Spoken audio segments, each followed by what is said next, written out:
Assalomu alaykum Navol opa. Va alaykum assalom. Turmush o'rtoq bilan munosabatni qanday yanada yaxshilash mumkin?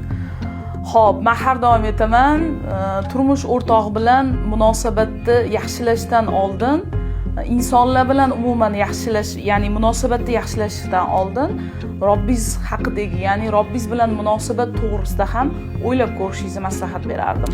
Assalomu alaykum ustozam. Hozir menda ham sinovli kunlar, ikkita yosh bolam bilan yolg'iz qolib ketdim. Va alaykum assalom. Inson ko'proq Robbisi bilan ko'proq muloqotga va ibodatlarini mustahkamlashga harakat qilish kerak. Demakki, yolg'iz qolgan inson o'zini bunaqa stressda, "Yo'q, men yolg'iz qolib ketdim" deyish kerak emas.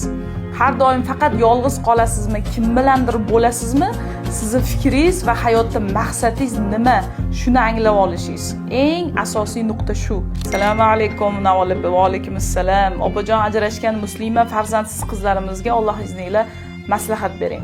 Xo'p, savollar juda ham ko'p, javoblarimiz ham aniq, lekin faqat siz shundagina profilimga obuna bo'lib, profilimdagi aktualniyda oila degan mavzu bor.